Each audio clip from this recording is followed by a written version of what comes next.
कहानी कलयुग की अदालत। रात का समय था। एक आदमी नींद में था, लेकिन अचानक उसकी आत्मा शरीर से बाहर निकल आई। उसने खुद को एक अजीब जगह पर पाया, जहां न कोई दिन था न रात, बस एक विशाल सुनहरी अदालत थी। तभी एक जोरदार आवाज गूंजी, आज इस अदालत में इंसान बनाम भगवान का मुकदमा चलेगा। आदमी हक्का बक्का रह गया। उसने अपने चारों तरफ देखा। एक तरफ स्वर्ग के देवता बैठे थे, दूसरी तरफ यमराज और उनके सैनिक। बीच में एक सुनहरी गद्दी पर खुद भगवान विराजमान थे। भगवान ने मुस्कुराकर कहा, कहो वत्स, तुम्हारी आत्मा यहां कैसे आ गई? आदमी गुस्से में बोला, मुझे शिकायत है, ये दुनिया आपने गलत बनाई है। यहां गरीब हैं, दुख हैं, तकलीफें हैं, ये सब आपकी गलती है। भगवान ने गंभीर होकर कहा, तो ठीक है, आज हम इस अदालत में यह तय करेंगे कि गलती मेरी है या तुम्हारी। अगर तुम ये केस जीत गए तो तुम्हें एक मौका मिलेगा इस दुनिया को अपने हिसाब से बदलने का। बस अब खेल शुरू हो चुका था और यह मुकदमा इंसान की सोच को हमेशा के लिए बदलने वाला था। कलयुग की अदालत, इंसान बनाम भगवान। इंसान ने भगवान पर मुकदमा कर दिया और अब केस शुरू हो चुका था। अदालत में एक गूंजती हुई आवाज आई, मुकदमे की कार्यवाही शुरू की जाए। भगवान ने मुस्कुराकर कहा, वत्स, अपने तर्क प्रस्तुत करो, बताओ ये दुनिया मैंने गलत बनाई है? आदमी गुस्से में उठा और बोला, भगवान, आपने ये दुनिया बनाई, लेकिन कितनी गलतियां की। कोई गरीब है, कोई अमीर, कोई जन्म से ही दुखी है, कोई मजे कर रहा है। अगर आप सच में सर्वशक्तिमान हैं तो ये अन्याय क्यों?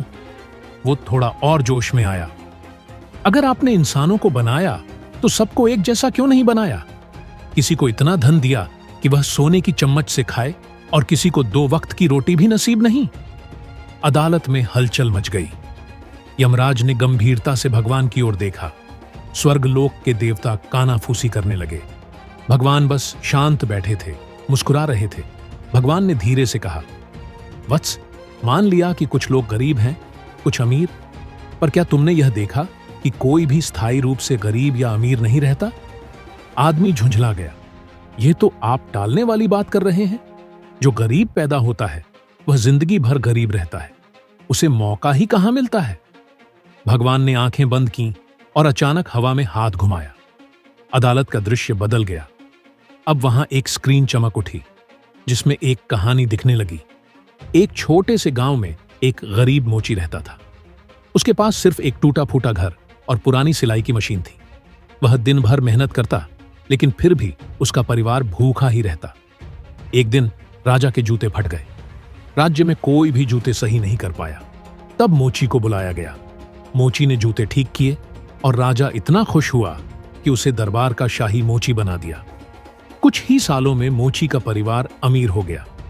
स्क्रीन पर यह सब देखकर आदमी चौंक गया। भगवान ने मुस्कुराकर कहा, अगर यह मोची सिर्फ अपने गरीब होने का रोना रोता तो क्या कभी राजा के दरबार तक पहुंच पाता? आदमी चुप हो गया। भगवान आगे बोले, वत्स, इस दुनिया में हर किसी को मौका मिलता है। फर्क सिर्फ इतना है कि कोई मेहनत करता है और कोई बहाने ढूंढता है। गरीब भी राजा बन सकता है और राजा भी गरीब हो सकता है। यह सब तुम्हारी सोच और मेहनत पर निर्भर करता है। अदालत में सन्नाटा छा गया। भगवान ने पूछा, अब बताओ, तुम्हें अभी भी लगता है कि गलती मेरी है? आदमी धीरे से सिर झुकाकर बोला, नहीं प्रभु, गलती हमारी सोच की है।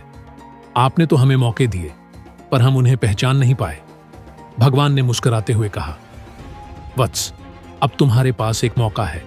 अगर तुम सच में इस दुनिया को बदलना चाहते हो तो अपने विचार बदलो। शिकायतें मत करो, मेहनत करो।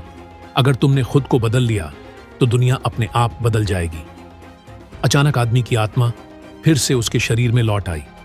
वह हड़बड़ाकर उठा और उसे एहसास हुआ कि उसकी जिंदगी में सबसे बड़ी अदालत उसकी खुद की सोच है। सीख, शिकायत करना आसान है, पर बदलाव लाना मेहनत मांगता है। अगर जिंदगी को बेहतर बनाना है तो भगवान से शिकायत करने के बजाय खुद को बदलो।